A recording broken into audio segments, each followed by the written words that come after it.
Siempre he pensado, queridos amigos, que las lecturas que nos acompañan durante estos días de Semana Santa son lecturas maravillosas, capaces de generar en el alma y en el corazón de una persona dócil la conversión. ¿Por qué digo dócil? Porque hay personas que todavía le hacen mucha resistencia a Dios y por eso la palabra les pasa de refilón sin quedarse en el interior haciendo la obra milagrosa de la transformación. Cuando una persona escucha con atención y acoge la palabra, esa palabra es como la lluvia que cae en una tierra fértil. La inunda, la empapa y no vuelve hacia arriba hasta no haber cometido o cumplido su cometido, haber cumplido su misión. Cielo y tierra pasarán, pero mis palabras no pasarán. Y si una persona agarra la palabra de Dios, esa palabra en la vida de la persona es capaz de generar grandes cosas. Quiero proponerles 3 ideas que pienso que nos pueden ayudar a entender muy bien el contexto de lo que estamos celebrando esta semana. Primera idea: necesitamos casas que sean Betania. No se me va a olvidar nunca esa primera idea. Necesitamos casas que sean Betania. A Jesús le encantaba ir a Betania porque era un lugar donde se vivía la bondad, porque era un lugar donde se vivía el respeto, porque era un lugar donde se vencía la indiferencia, porque era un lugar donde nadie llamaba suyo nada de lo que tenía, todo lo ponían en común. Era el lugar donde se sentía cómodo y tranquilo. Padre, ¿a qué va Jesús a Betania? Y desde las lecturas que acabamos de escuchar, podríamos decir que Jesús va a Betania esos días antes de morir a celebrar la vida. Va a Betania a celebrar la vida. Y por eso el Evangelio de una manera detallada se va a ocupar en hacernos entender que allí estaba Lázaro al que el Señor había resucitado.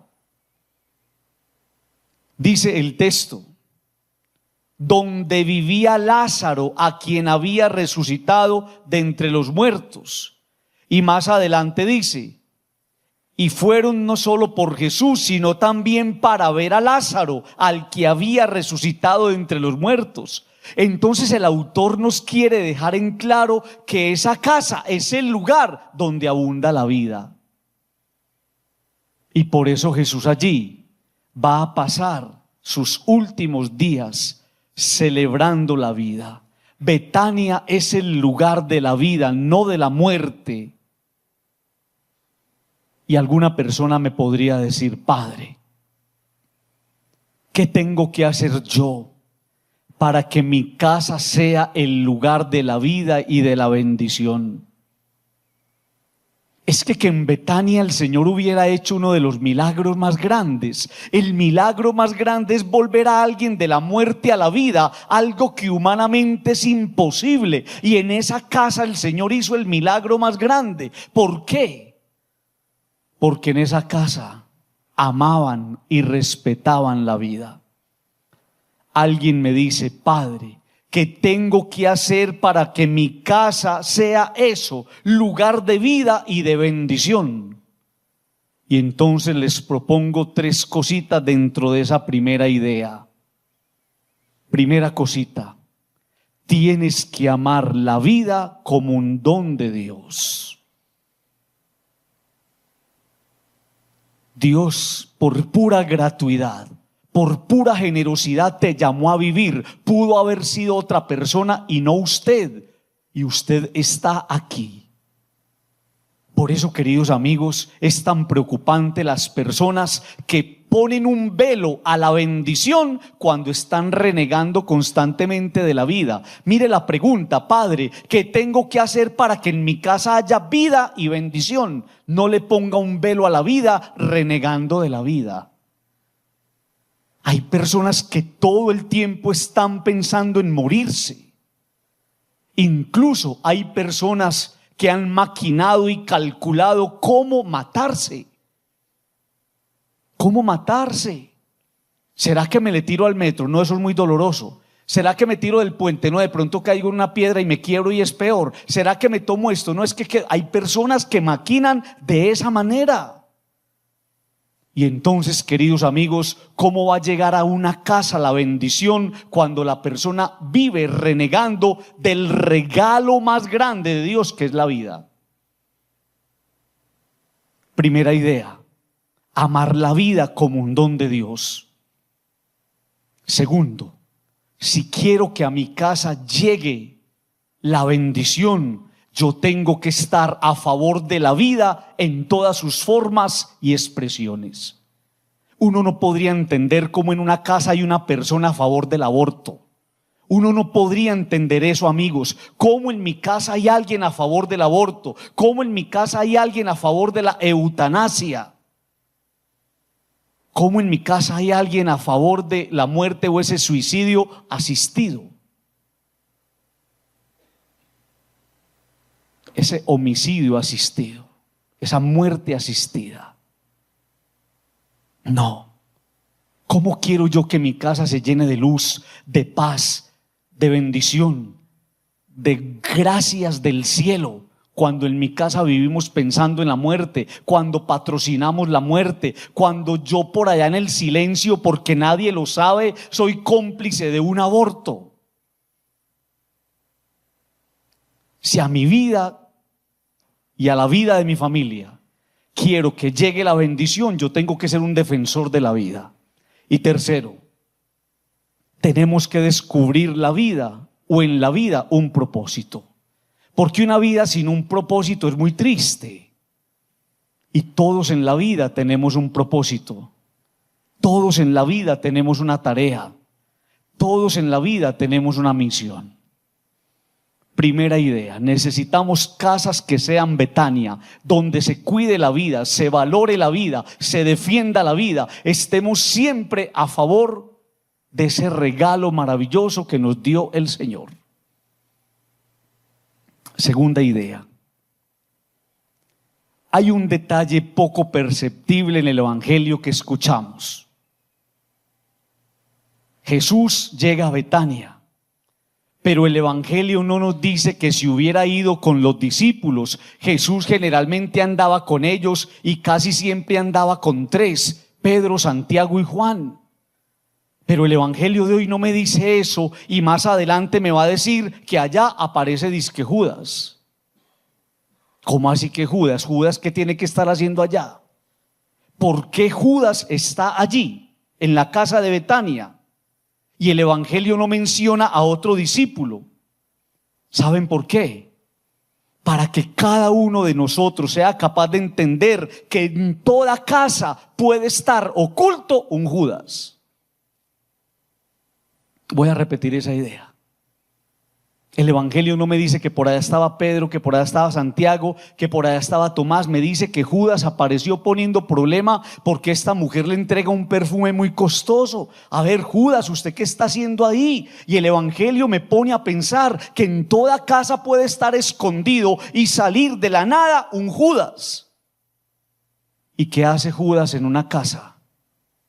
Poner en riesgo la buena fragancia de Dios. Es que es muy lindo cuando el evangelio me dice que aquella mujer le entrega un perfume y la casa se llenó de esa fragancia. ¿Qué hace Judas en la casa? Poner en riesgo la buena fragancia de Dios.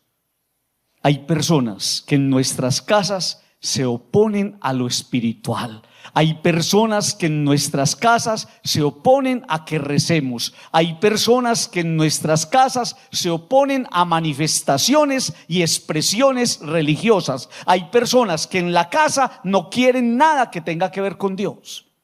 Padre, ¿cómo se le llama a esas personas? Judas.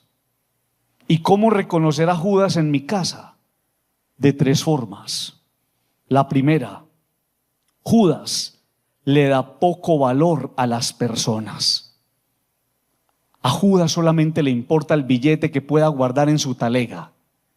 Judas le da poca importancia a las personas. En mi casa puede haber un Judas que pasa por encima del otro, que no le importa ver a una mamá enferma, que es insensible frente al dolor del otro, que es indiferente frente a las necesidades de las personas que están allí, que entra como Pedro por su casa y uno no sabe si está, si no está, si es de ahí o no es de ahí.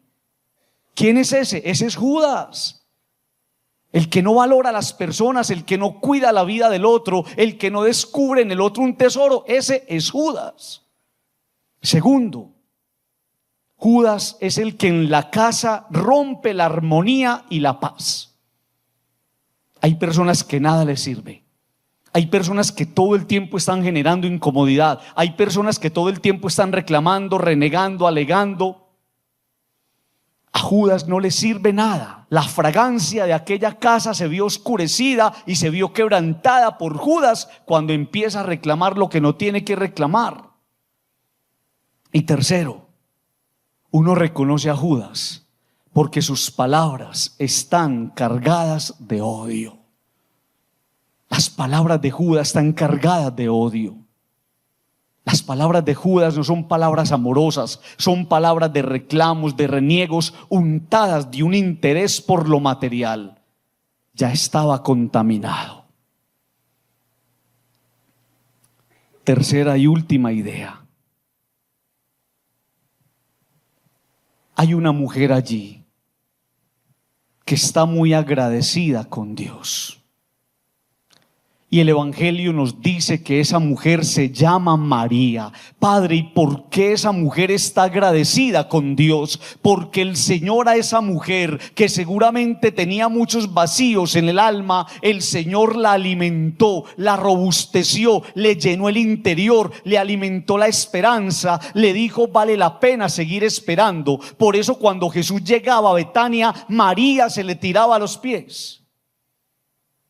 Pero yo me pongo a pensar con este evangelio en otro evangelio muy parecido que nos trae Lucas. Un fariseo invita a Jesús a comer. Y cuando ese fariseo invita a Jesús a comer, una mujer muy pecadora del sector se dio cuenta que en esa casa estaba Jesús y le cayó allá a Jesús y le llevó un frasco de alabastro, un frasco de perfume, y cuando entró le estalló ese frasco de perfume en los pies, empezó a llorar, le lavaba los pies con lágrimas y se los secaba con sus cabellos.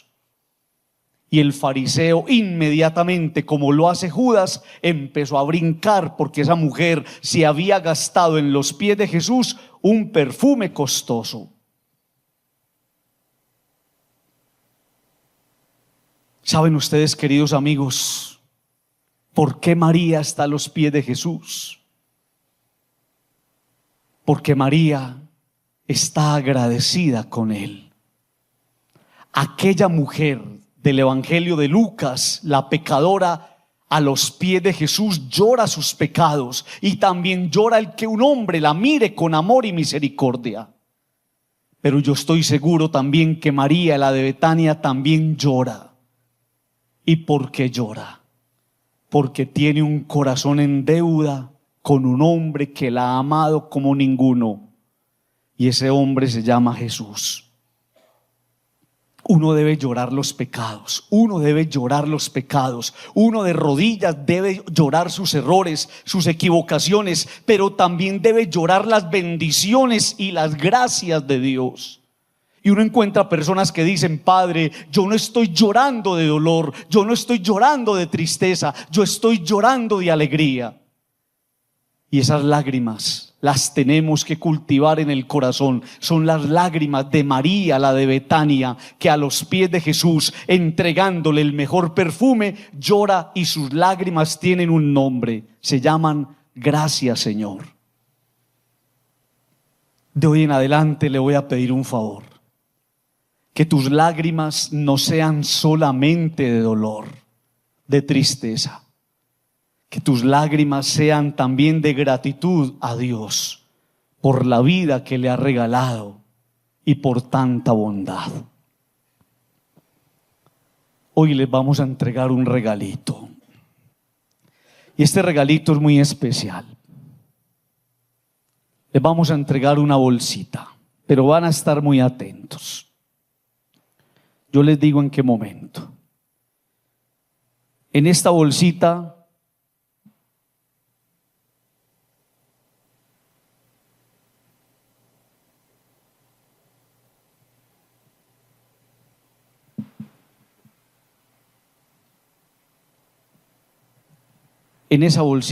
hay un regalito muy especial.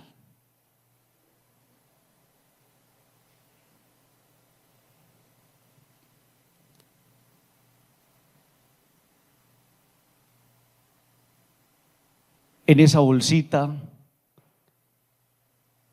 hay muchas lágrimas. ¿Y saben ustedes yo qué voy a hacer con mis lágrimas?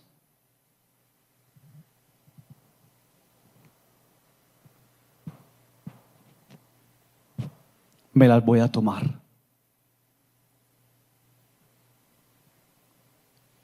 Porque una lágrima que me tomo es una lágrima menos que voy a tener que derramar. Yo le voy a pedir el favor que haga ese ejercicio. Una lágrima que usted se toma es una lágrima menos que va a derramar. Y viene acompañada de este pergamino que dice: hay lágrimas capaces de lavar desde tus pies hasta tu alma. Con cada lágrima de este frasquito que pongas en tu boca, será una lágrima menos que lamentará tu corazón. Que tus lágrimas no vuelvan a ser de dolor. Que tus lágrimas sean de gratitud a un Dios que es tan bueno con nosotros. Digan conmigo, amén.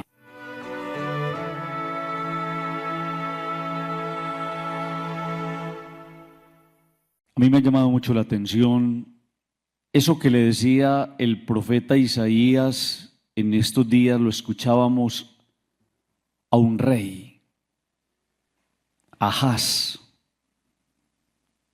un rey que estaba teniendo una pelea, una batalla.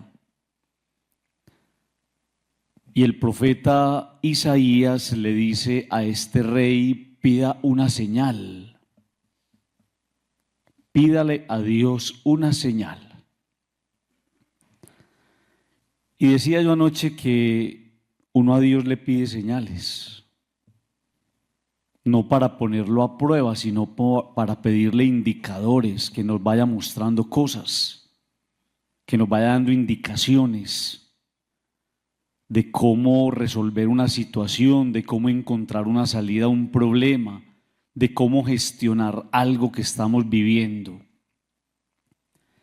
Y entonces pararnos de frente a esta palabra que acabamos de escuchar es decirle al Señor que nos dé unas pistas, o que nos dé unas señales, o que nos dé unas indicaciones para que, Padre, hoy es 29 de diciembre, para que el año que viene sea distinto.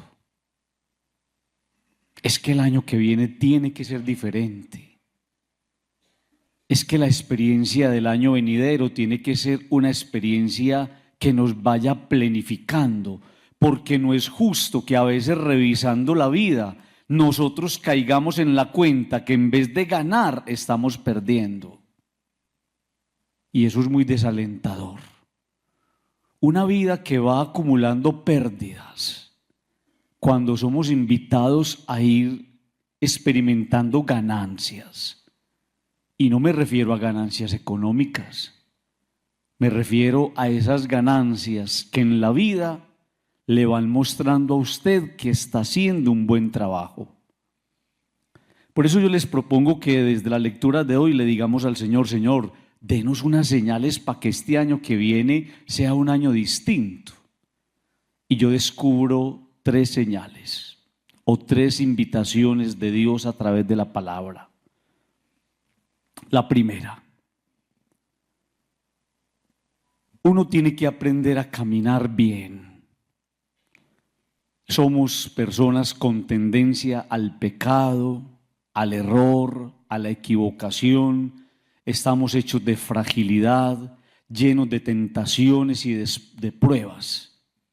Pero nosotros no nos podemos conformar con lo que somos. Tenemos que aprender a ser mejores personas. Y para eso tenemos un modelo que se llama Jesús. Por eso, queridos amigos, ser cristiano no es solamente un título de cajón o un título que nos pusieron el día del bautismo, no. Ser cristiano significa, y dice la palabra de Dios, aprender a caminar como Él caminó. Ahí está la primera pista. Es que yo vengo cometiendo muchos errores. Es que yo vengo haciendo cosas que no debo hacer. Nadie se da cuenta, pero Él sí lo sabe. Y eso es lo que a mí me interesa. Entonces yo digo que soy cristiano, yo digo que soy creyente, yo digo que soy un hombre de fe, yo digo que tengo una fe espiritual fortalecida. Pero eso no se dice con palabras, eso se dice es con la vida. ¿Usted cómo está caminando? Entonces la primera pista que me va dando el Señor es: quien dice que permanece en Él debe caminar como Él caminó. 2026, un año para caminar como Jesús caminó. ¿Cómo les parece el lema? 2026, un año para caminar como Él caminó. Para hacer lo que Él hizo. Para parecerme más a Él. O como decía San Pablo, para trabajar hasta ver a Cristo formado en mí. Me parece una cosa tan linda que el Señor me diga a mí: vea, vos te has equivocado mucho. Y yo con humildad le diga: sí, Señor, yo me he equivocado. Yo he cometido tantas faltas, yo he hecho cosas que a usted lo han ofendido, yo me he soltado de su mano, yo he querido caminar lejitos de usted, yo le he dado la espalda, pero este año que viene, Señor, tiene que ser distinto. Porque es que caí en la cuenta que lejos de usted la vida duele mucho. Y entonces voy a recibir esta pista con mucho agrado. En el 2026 voy a esforzarme por caminar como usted caminó. Mire, una persona que se traza esa meta, desde ya está diciendo: me esfuerzo para que el 2026 sea un año lleno de cosas buenas. Porque el que camina como él caminó, no se va a meter por donde no es. No se va a meter por el camino equivocado. Va a seguir las huellas de Cristo. Y el que camina tras las huellas de Cristo está eligiendo el mejor de los caminos. Le aseguro que ese camino vendrá lleno de bendiciones, incluso materiales. A mí me llama la atención algunos amigos que yo tengo que me han dicho: mire, desde que yo empecé a escoger al Señor, se me mejoraron los negocios, se me mejoraron las cosas, empecé a vender más. Empecé a hacer mejores negociaciones. Empecé a abrir puertas de prosperidad. Amigo, es que eso es verdad. No dice Él que el que haga algo por Él, Él le va a devolver el 100 por 1 y más. No dice Él que el que dé a beber, aunque sea un vaso de agua en su nombre, Él devolverá más. Entonces las promesas de Dios son extraordinarias. Camine como Él caminó, y usted se dará cuenta todas las bendiciones que vendrán a su vida. Esa es, queridos amigos, la primera pista. Segunda pista que nos da el Señor para el 2026. Miren, amigos, esto. Quien dice que está en la luz y aborrece a su hermano está en las tinieblas. Qué pereza un año en las tinieblas. Es que yo ya sé qué es eso. Usted ya sabe que es un año a oscuras en los negocios, a oscuras en las decisiones familiares, a oscuras en el amor, a oscuras en el afecto, a oscuras en lo que usted emprenda. Uno no sabe para dónde agarrar. y se vive dando unos tiestazos contra las paredes caminando a tientas. Entonces tiene que ser uno muy tonto para caminar a tientas y caminar en la oscuridad cuando uno no sabe para dónde va. Y dice el Señor 2026 diferente. Quien dice que está en la luz y aborrece a su hermano está aún en las tinieblas. Pero quien ama a su hermano permanece en la luz y no tropieza. Ahí está la pista número 2. Mire, hasta por negocio reconcíliese. Hasta por negocio. Es que es un negocio con la vida. Es un negocio con el cielo. Es un negocio, llámelo así, con el universo si quiere. Pero póngase en paz con el otro. Quien aborrece a su hermano está en las tinieblas. Y quien camina en las tinieblas no sabe a dónde va. Porque las tinieblas han cegado sus ojos. No, ni riesgo, yo no camino más a oscuras. Entonces me empiezo a poner en paz con las personas. Padre, es que lo que esa persona me hizo no tiene perdón de Dios. Es que el perdón que usted se está negando es la luz a la cual está renunciando. Y es la oscuridad que está abrazando. Por eso, queridos amigos, reconciliémonos con los que estamos enojados y caigamos en la cuenta de eso que les he dicho tantas veces. Es que a uno le queda muy de para arriba volver a ser muy amigo del que me hizo tanto daño. Entonces caigo en la cuenta que no es volver a estar con esa persona para arriba y para abajo. No, Señor, usted se queda allá y yo me quedo aquí, pero desde aquí te ofrezco mi perdón. Y desde aquí oro por vos. Y desde aquí renuncio a hablar mal de vos. Y desde aquí te deseo todo el bien. Y si algún día de lejitos necesitas algo de mí, te lo hago y te ayudo. Es que no es volver a estar con la persona ni riesgos. Y cuando uno entiende el perdón desde ahí, uno se abre a la posibilidad de perdonar. Me dañaste, pero yo te perdono. Yo te perdono. No quiero volver a caminar por donde tú caminas, pero yo te perdono. Y eso, queridos amigos, la Biblia lo reconoce como una gran bendición. No aborrezca a nadie, libérese de cargas, aprenda a aceptar al otro. ¿Y cómo se llama eso, Padre? Se llama abrazar la luz. Camine en la luz y levántese tranquilo y acuéstese tranquilo al saber que usted no tiene deudas de amor con nadie, deudas de amor con nadie. Terminemos este año así. Padre, yo por ahí tengo como anotaditas varias personitas, hombre, con las que no. Pues vaya chuleando y vaya diciendo: yo a esta persona le voy a hablar y le voy a ofrecer mi oración y le voy a decir: no tengo nada contra ti. Y entonces usted verá cómo se va liberando el corazón. Y esos vacíos que antes los ocupaban los odios se van a ir llenando del amor de Dios. Tercera y última pista. Presentan a Jesús al templo. Y cuando llegan al templo, allí hay un viejito muy especial. Se llama Simeón. Dice la palabra: hombre justo y piadoso, que aguardaba el consuelo de Israel. Y el Espíritu Santo estaba con él, y le había sido revelado por el Espíritu Santo que no vería la muerte antes de ver al Mesías del Señor. Entonces, cuando llegan con el niño al templo, lo presentan, y en ese momento Simeón, aquel viejito, toma el niño en los brazos. Imagínense esa escena tan preciosa. Y cuando coge el niño en los brazos, le dice a Dios: ya me puedo morir. Lléveme ya si quiere. Ya lo conocí. Ya hice lo que tenía que hacer. Y ahí está la tercera pista. No se muera sin conocer a Dios. Muérase después si quiere. Pero no se muera sin conocer a Dios. Es que a uno le preocupa eso. A uno le preocupa eso, que nosotros decimos que somos de Dios y vamos a misa y comulgamos y hacemos el rosario, pero cada vez, como decía San Pablo, él sigue siendo el desconocido.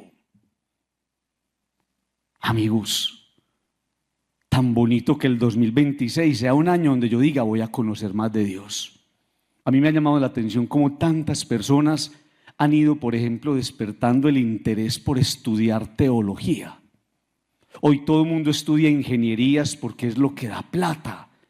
Pero me he dado cuenta, preguntando en las universidades, personas que están estudiando teología. ¿Por qué? Porque quieren acercarse cada vez más en un mundo más confuso y difícil al conocimiento de Dios. Yo no me voy a morir sin saborear al Señor. Yo no me voy a morir sin degustar esta palabra. Yo no me voy a morir sin haber tocado el corazón de tantas personas con una palabra de aliento, con una predicación. Por eso, cuando usted sienta que está listico, dígale: ahora, Señor, según tu promesa, puedes dejar a tu siervo irse en paz. Vamos a pedirle esa pista al Señor. 2026 les voy a proponer algo. Yo no sé si todos ustedes son de esta parroquia, pero acérquese a su parroquia, descubra cosas bonitas, descubra un curso bíblico que le ayude a acercarse más al Señor. Vaya donde usted quiera, pero el 2026 va a ser un año en el cual yo me voy a dedicar a conocer más de Dios, para sentir la alegría de Dios en mi vida, en mi camino y en mis decisiones. Digan conmigo amén.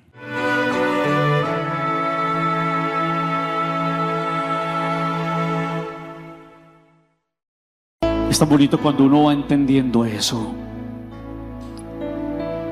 Cuando uno en el camino de la vida va entendiendo eso que estamos cantando. Y entonces hemos conocido personas maravillosas en el camino de la vida. Personas que seguramente no tienen mucho. Personas que a veces no tienen una casa. Personas que a veces no tienen una cama. Personas que no tienen ni siquiera el alimento y tienen que pensar al otro día cómo sobrevivir. Y son personas a las que se les ve felices. No tienen nada, pero tienen a Dios. Tienen a ese Dios providente, a ese Dios que les ha dicho: no lleven nada para el camino, no lleven alforjas, ni dinero, ni túnica de repuesto, solamente un bastón. Señor, ¿y por qué nos dices que no llevemos nada? Y Jesús les dice: porque si me tienen a mí, lo tienen todo. Pero a veces la vida funciona a la inversa en algunas personas. Cuando no tienen a Dios, les falta todo. Incluso empieza a escasear hasta lo material. Porque no puede haber nada peor que pelearse con el dueño de todo, con el proveedor de todo, con el que tiene en sus manos la respuesta, el que tiene en sus manos el destino de nuestra vida. Yo siempre me he puesto a pensar que si estos momentos de oración, los momentos de oración que usted vive, no solamente en esta parroquia, sino allá donde usted va, allá donde usted visita al Santísimo, allá donde usted se encuentra con Dios, si estos momentos sirven para usted entender que Dios es su todo y que le pueden quitar todo, pero no le van a quitar a Dios, entonces usted ya tiene salvada su vida. La persona que hace de Dios su todo está comprando el pasaporte para el cielo. Que hace de Dios su todo, pero en verdad, en la prueba y en la alegría, en la prueba y en el acierto. en los días grises y en los días soleados. Dios es mi todo. El Señor es lo más grande que yo tengo.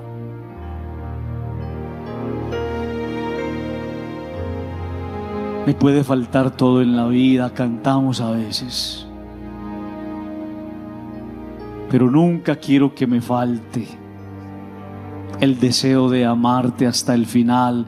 Y decimos todos siempre con voz fuerte: hasta la locura te amo, Señor. Porque una persona que hace de Dios su todo termina loca de amor por el Señor. Pero para eso se hace necesario, queridos amigos, nosotros aprender a abandonarnos radicalmente. No es momentáneamente, no, eso así no funciona.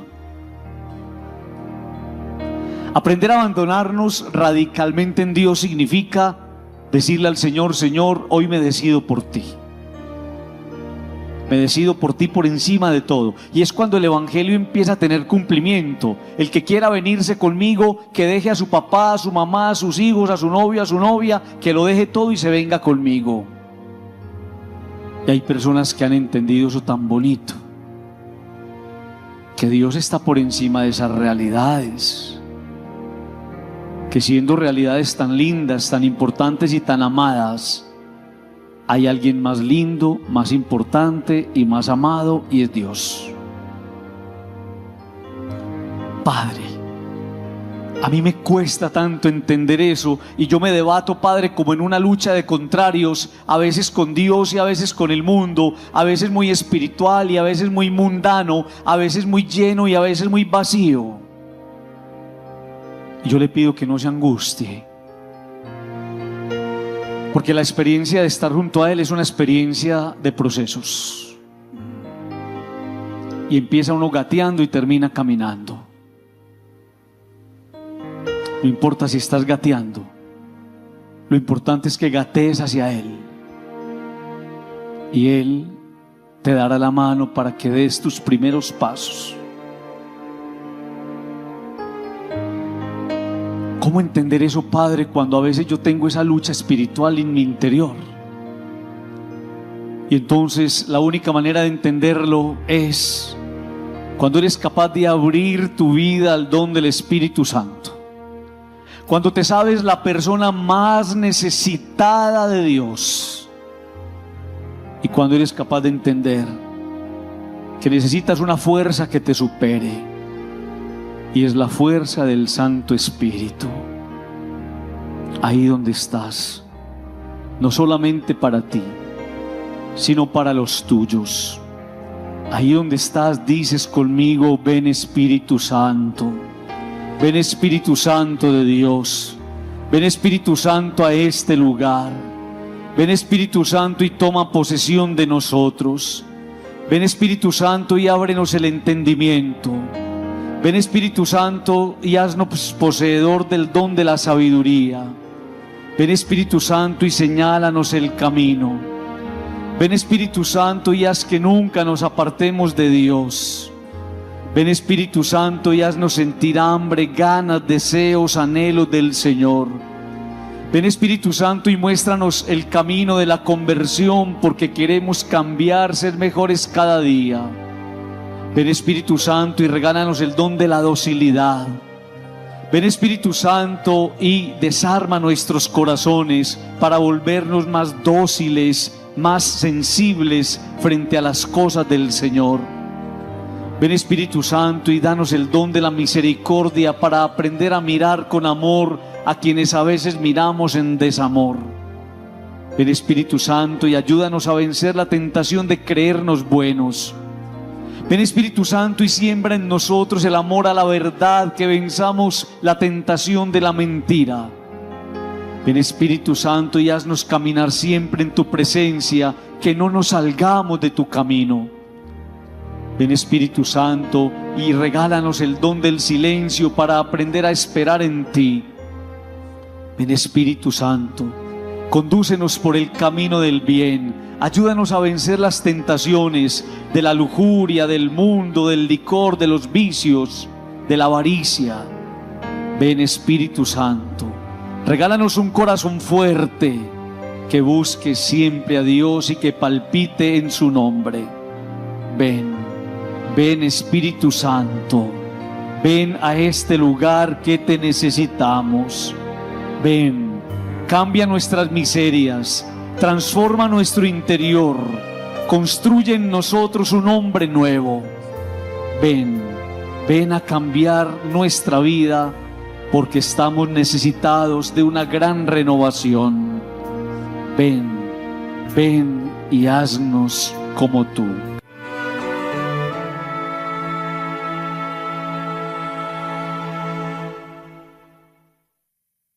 Hay un pecado, queridos amigos, que si nosotros descubriéramos la gravedad de ese pecado, seríamos capaces de empezar a trabajar para vencerlo. Y es un pecado que todos lo tenemos, en mayor o menor grado. Y ese pecado se llama la soberbia.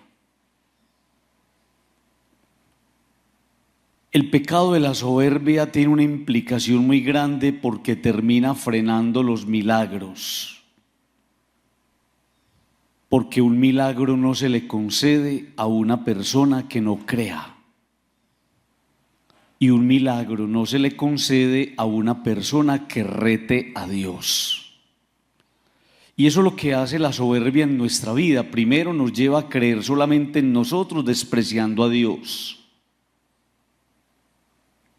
Y en segundo lugar, es la persona que levanta un muro entre su arrogancia y la misericordia del Señor. Por eso, queridos amigos, la palabra de Dios hoy es extraordinaria, porque todos nosotros vivimos delante de Dios buscando algo. Estamos buscando un favor, estamos buscando que se nos dé una respuesta, estamos buscando la paz que hemos perdido, estamos buscando la tranquilidad que dejamos engarzada por ahí en cualquier parte. Y entonces venimos donde el Señor, porque sabemos que el Señor tiene la respuesta. Pero la arrogancia es lo que hace, queridos amigos, de la mano de la soberbia, que pareciera que nosotros perdiéramos el tiempo. Y por eso el Evangelio es precioso, porque nos va a mostrar cómo empezar a vencer esa arrogancia y esa soberbia. Vámonos para la primera lectura del libro de los Reyes. Hemos escuchado la historia de Salomón, hijo de David, un hombre grande, un hombre sabio, un hombre admirado, un hombre reconocido. Venían de todas partes a escucharlo porque él tenía la respuesta a todos los enigmas y a las situaciones de la vida. Ayer veíamos cómo la reina de Sabá venía a postrarse delante de él. Pero hoy el Evangelio, la primera lectura, nos va a presentar un gran error. Un gran error. Salomón empezó a desviar su corazón. Miren, amigos, ese es el peligro más grande en la vida de todos nosotros.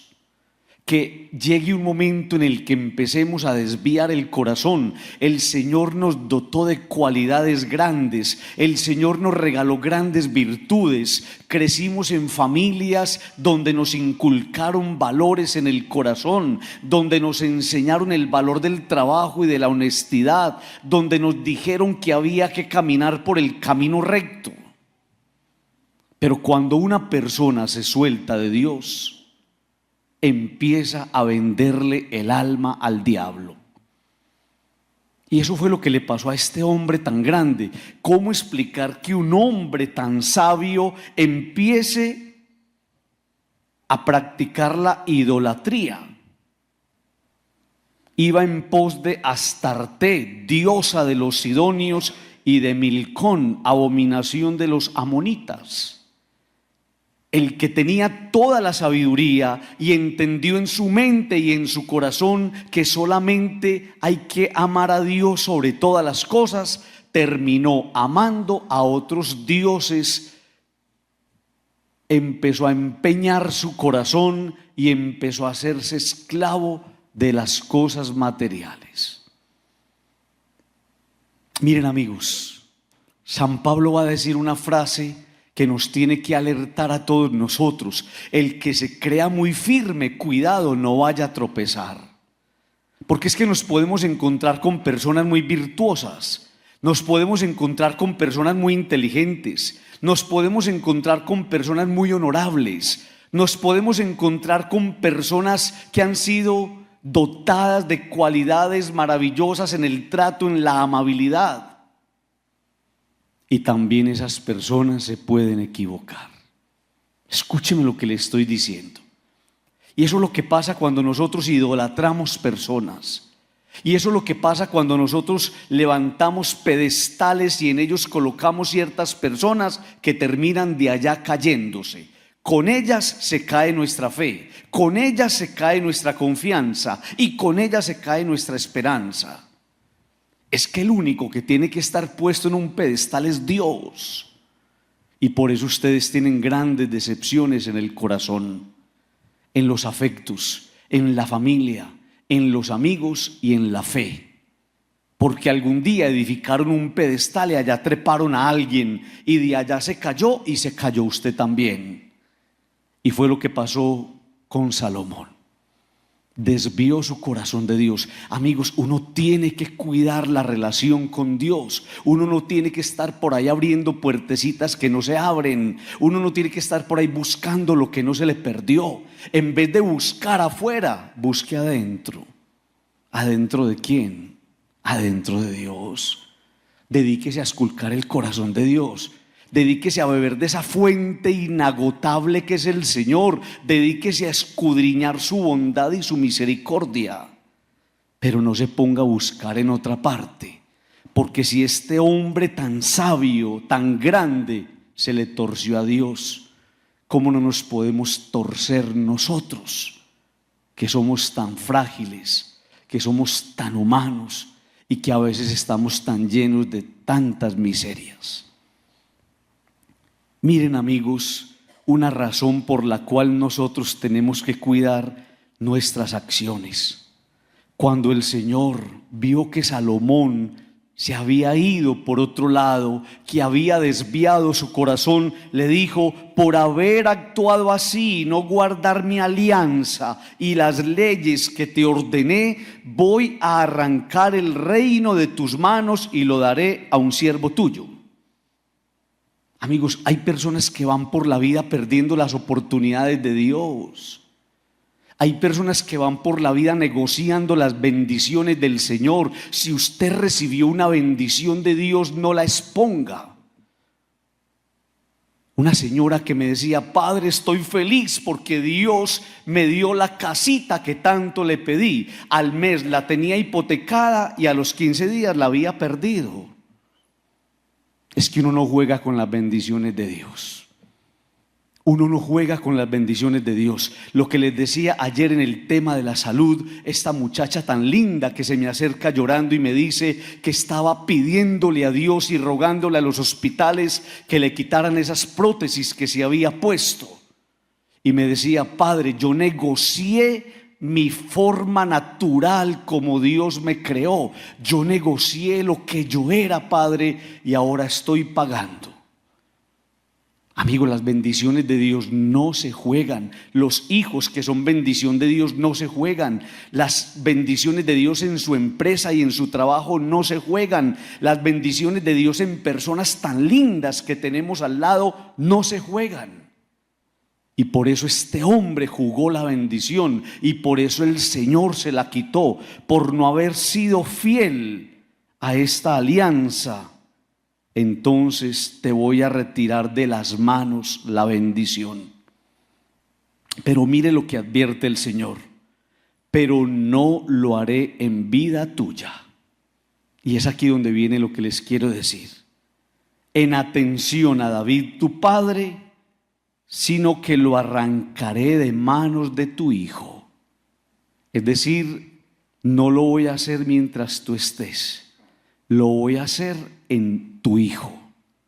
Y de ahí la invitación de la palabra a cuidar nuestras acciones. Porque Padre, porque a veces vamos por la vida tomando decisiones a la loca sin darnos cuenta los que vienen detrás. Yo no soy de creer mucho que uno va pagando cosas de generación en generación, porque sería muy triste pensar que Dios viene con el desquite. Dios no viene con el desquite, con ese desquite de venganza, no, pero la vida que tiene memoria, sí. La vida sí, Dios no, pero la vida sí. Y por eso le dice el Señor, usted no lo va a pagar, pero lo va a pagar su hijo, se lo voy a quitar a su hijo. Cuidemos lo que hacemos, cuidemos las decisiones, cuidemos las bendiciones, porque Dios nos está mostrando de qué manera el paraíso, Salomón, se puede convertir en un infierno. Le quitó la bendición. Padre, ¿y entonces uno qué hace? Amigos, frente a la arrogancia y frente a la soberbia que lo lleva a uno a perder, hay que asumir la postura de esta mamá del Evangelio. Miren, es una mujer que no camina en los caminos del Señor. El Evangelio nos dice que era una pagana, no se había querido convertir a Dios, estaba en su casa y un día le llegó un demonio, un espíritu a su hija. Y entonces había escuchado hablar de Jesús y se fue y lo buscó donde estaba, lo buscó donde estaba. Es que uno no puede buscar en otra parte, hay que buscar es aquí. Y cuando lo encontró le dijo, Señor, tengo en mi casa a mi hija que está sufriendo mucho. Y el Señor le va a dar una respuesta humillante, una respuesta que la dejó fría. No está bien darle el pan de los hijos a los perros. ¿Quiénes son los hijos? Según el Evangelio, los que habían acogido a Jesús. ¿Quiénes son los perros? Aquellos que no habían querido acogerse a Dios. Entonces no está bien darle el pan de los que quieren a los que no quieren. Y esa mujer, con humildad y con fe, le desbarató el corazón a Jesús cuando le dijo, Señor, está bien que yo sea un perrito, pero también los perritos se pueden comer las migajitas que caen de la mesa. Y el Señor dijo, ¿yo qué le digo a esta mujer, hombre? Y la felicitó y le dijo, por lo que acabas de decir, tu hija está curada. ¿Cómo se le roba un milagro a Dios? Con fe y con humildad. La fe de una mujer que lo buscó y la humildad que la llevó a humillarse, a postrarse y a decirle, déjeme ser un perrito en su mesa. Yo no entiendo cómo hay personas que se viven peleando con Dios, porque es esa arrogancia la que les está robando el milagro. Lo que hay que hacer es lo que hizo esta mujer. En medio de los pecados que nos acompañan, entender que tiene que llegar un día donde nos humillemos y empecemos a reparar el daño que hemos hecho. Digan conmigo, amén.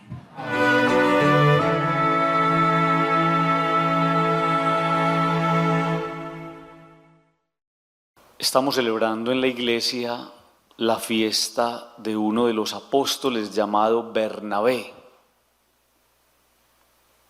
Y Bernabé significa el hijo de la consolación. Un nombre muy bonito.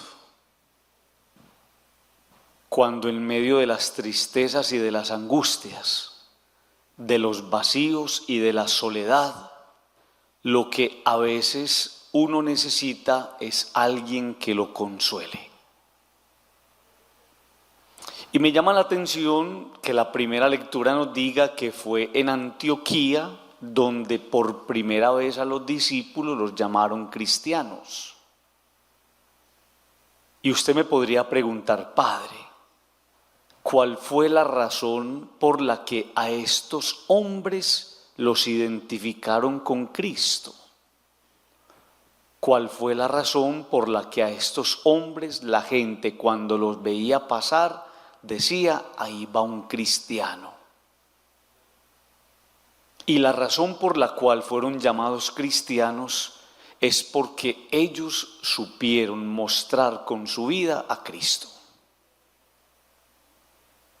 Padre, ¿y cómo vivían ellos que mostraron a Cristo? Siendo consuelo para un pueblo desconsolado.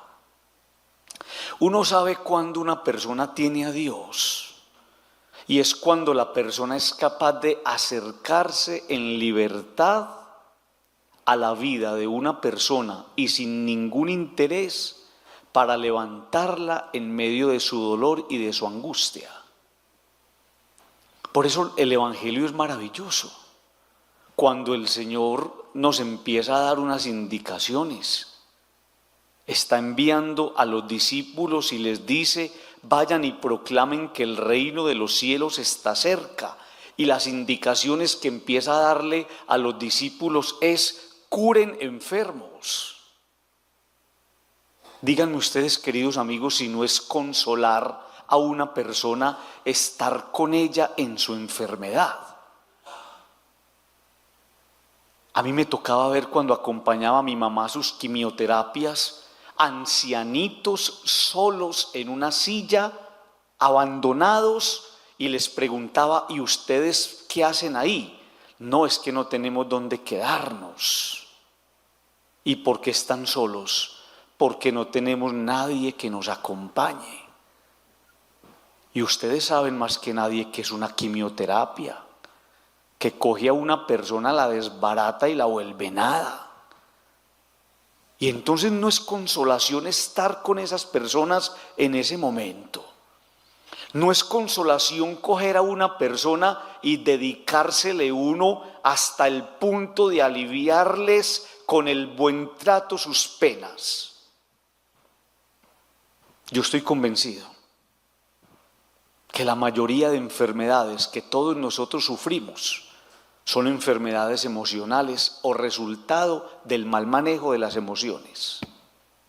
Las rabias, las iras, las injusticias, los resentimientos, el maltrato. Todo eso se va convirtiendo, queridos amigos, en enfermedad. Y entonces, ¿dónde queda lo que el Señor nos está diciendo? Váyanse a curar enfermos. ¿Sabe qué les dijo el Señor? Váyanse a hacer consuelo en la enfermedad. Resuciten muertos. Seguramente usted y yo no vamos a resucitar ningún muerto, pero seguramente sí vamos a devolverle el sentido de la vida a los que quieren morirse, que están en todas partes. Yo no sé qué le pasa a este bendito mundo que toda la gente le dice a uno, Padre, me quiero morir. Y a mí me llamaba la atención cómo muchas personas se acercaban a uno y le decían, Padre, pida por mí para que el Señor me regale salud, porque yo no me quiero morir todavía. Pero ¿a usted no le parece increíble que hayan personas que se acerquen y le digan a uno, Padre, pida por mí para que yo me muera? Hoy la gente se quiere morir. Y entonces ustedes y yo tenemos que empezar a revisar una cosa. Todos nosotros tenemos muy cerquita a alguien que está pasando por una depresión. Puede ser en su casa, puede ser un familiar, puede ser un amigo, puede ser un empleado suyo. Y la pregunta que tendría que surgir desde esta palabra es, ¿yo qué estoy haciendo para aliviar a esa persona? Y saben ustedes una cosa, que a veces tristemente tenemos que concluir que no estamos haciendo nada. Porque el otro en su enfermedad, en su angustia y en su depresión se me volvió paisaje. ¿Qué hago yo por un hijo que está en depresión? Me acostumbré a verlo así, no hago nada. ¿Qué hago yo por un papá y una mamá que están pasando por una depresión? Nada, están ahí. Vayan a aliviar enfermos, vayan a resucitar muertos, y dice más adelante, vayan a limpiar leprosos.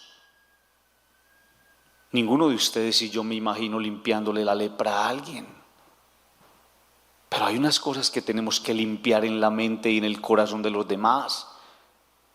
Limpiarles esas angustias, limpiarles esas desesperanzas, limpiarles esos desánimos, limpiarles esas impotencias, quitarles esa mirada nublada para entender que la vida de ellos también tiene sentido. Limpiarles el corazón y sacarles esas rabias contenidas y decirles y recordarles que también ellos tienen derecho a ser felices. ¿Cómo se llama eso, Padre? Se llama consolar. Y por eso la palabra de Dios nos dice, consuelen, consuelen a mi pueblo. A mi pueblo le está doliendo la vida, a mi pueblo le está doliendo el alma, a las personas le está doliendo la existencia, y yo no puedo ser insensible frente a eso. Miren, amigos, este detalle: lo que habéis recibido gratis, dadlo gratis.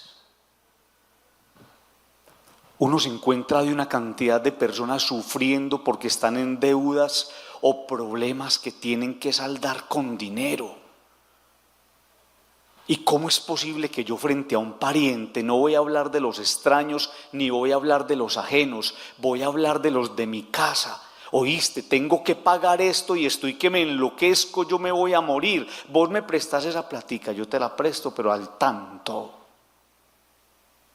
Y delante del sí del préstamo le estoy lanzando el sí de los intereses. Amigos, se nos olvidó el valor de la gratuidad. Se nos olvidó el valor y de la alegría que produce hacerle el bien al otro. Estaba yo en un matrimonio en Cartagena, así bien titino, con zapatillas y todo y con saquito bien puesto, y se largó un aguacero. Y tenía que pasar de una calle a otra, y no había por dónde pasar, esas calles inundadas. Y yo me llené de alegría cuando vi que llegó un señor con una tabla y la puso. Y yo por dentro, qué señor tan lindo, hombre, tan querido, Señor, bendícelo. Cuando crucé al otro día me dijo, son 10.000. Son 10.000. Estuvo barato. Amigo, el valor de la gratuidad. A nosotros ya se nos olvidó hacer favores, a nosotros ya se nos olvidó lo que produce hacerle el bien al otro. Eso produce una alegría inmensa. A nosotros se nos olvidó que lo que gratis se recibe se tiene que dar gratis. Se nos olvidó que hay cosas que no se compran y se venden. Se nos olvidó que tenemos que aprender a dar cuando Dios nos ha dado. Pero a todo le ponemos precio. Y el mundo de hoy necesita gestos de amabilidad y de cordialidad para recordarle a la gente que no todo mundo es igual. Es que podemos caer en esa tendencia de pensar que todo mundo es malo. Y esa frase de que los buenos somos más, eso es verdad. Pero la bondad se nos tiene que notar. ¿Y cómo se llama esa bondad de la que nos habla el Evangelio? Se llama consolación. Consuelen, consuelen a mi pueblo. Y todos nosotros tendríamos que ser un Bernabé en la casa. Y el esposo tendría que ser un Bernabé con su esposa. Y la esposa tendría que ser un Bernabé con su esposo. Y el gerente tendría que ser un Bernabé con sus empleados. Y el que está en una oficina tendría que ser un Bernabé con sus compañeros. Y el cura tendría que ser un Bernabé con su comunidad. Y la comunidad tendría que ser un Bernabé con el cura.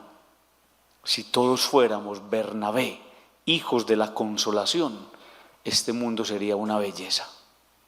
Vamos a pedirle al Señor que nos conceda esa gracia. Que a usted nunca se le olvide que Bernabé significa hijo de la consolación. Y lo que Dios me está pidiendo a mí, a un mundo que le está doliendo vivir, es que yo sea consuelo para ellos. Digan conmigo, amén.